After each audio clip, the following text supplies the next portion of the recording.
been my honor to serve your children for the last 4 years. Take you back just a minute to 2012, because in 2012, I actually entered this race when a little third grader came to my classroom. But this little third grader came, very first year we gave the high stakes test, and she said, Mrs. Ritz, I don't need to check out a book today because I just did well on my I Read 3 test. And I said to myself, what are we doing to the children where they think the act of reading has something to do with a test score? You have to be a lifelong reader your whole entire life to be able to move forward with whatever you want to do. So the very next day, I went and inquired about how I sign up to run to be superintendent of public instruction. But I will tell you that most people didn't know I really was involved in education policy my whole life. And as a National Board Certified teacher, I served on that National Board of Directors for 7 years. So I had gained a national perspective of teacher quality and education policy. So when I was elected, I promised the voters that public education would be a public conversation. Because it is true that the governor tried to do everything he could to be sure that I was not going to be able to do my job, including trying to make my position to be an appointed position rather than an elected position. And thanks to the voters, literally the voters, that didn't even get a hearing. People were outraged that their vote might be cast aside. Kids need continuity within what's happening in their education system. We need to be sure we're continuously involved in what it is that we're doing and moving forward good policy. Glenda Ritz can't get things done by herself. In fact, really just the opposite. If Glenda Ritz suggested it, the supermajority and the governor was going to say no. So I have to work with everybody to get policy moving in the right direction. So when we talk about ending ISTEP, been working for 4 years behind the scenes, and we now have a law that says it's going to end. And I couldn't be more excited about that.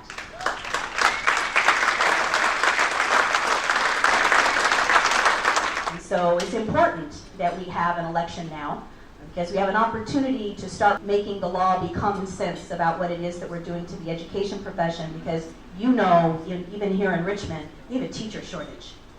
And we need to be sure that we're always going to be able to recruit and retain great teachers. And that makes us know that we have to make some changes in our legislative law to make that happen. So I knew that I could not take schools to a state board of education that was in the mode of takeover. Simply taking over schools and inviting private companies to come in and run them. That was not going to happen again on my watch.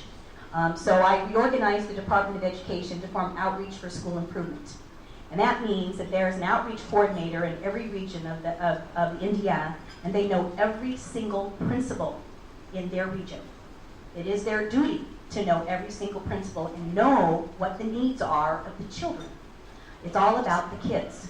And so we've been able to, in just 2 years worth of data, get ready to get our 3rd year out, we've turned around 193 low-performing schools into high-performing schools, impacting 108,000 students. 108,000. That doesn't happen by accident. It's intentional, making sure that we're putting support. So John Craig and I, we've had conversation about state government. My philosophy and John's philosophy is that the state level should bring to bear all the resources that it has to meet the needs at the local level. Because if you think about it, every single thing happens at the local level. It does not happen at the State House. It happens at the local level. I've been so frustrated over the last 4 years serving with a governor who really did not have a clue how to put economic strategies with good education policy. The two have to be linked, like totally linked together. We have now a record over 200,000 students enrolled in our CTE programs, giving kids a sense of college and career both, so that they have a sense of relevance in their high school years about what they might want to go do when they leave our K-12 system. So we have a platform. John and I, it's our platform. It's pre-K for all 4-year-olds in the state of Indiana. And I have to tell you the real story about pre-K. Because Indiana is one of a handful of states that does not have an infrastructure for educational programming for its 4-year-olds. So in 2013, I've been working on pre-K right after I was inaugurated. We had the opportunity for a federal grant. I had to go to the governor and I had to get his signature to write it, and I had to get his signature to submit it, and we did that. So we didn't get the grant, but the federal government turned right around and said, you know, you got a handful of states that don't have an infrastructure for quality pre-K. We're going to give you a special opportunity, $80 million over 4 years, so you can build up that quality and have things ready to go in your state. I needed the governor's signature to actually write the grant, and he gave me that. And on the day that it was due, when I was supposed to be getting his signature to actually hit the submit button, instead we got an email saying he wasn't going to submit the grant and take that federal money. You know what? I travel 2 to 3 days a week around the state of Indiana. We are at 22% poverty. And even those who are not in poverty, many of them are working two jobs, including teaching professionals who are working 2 jobs to make ends meet with the salaries that they get.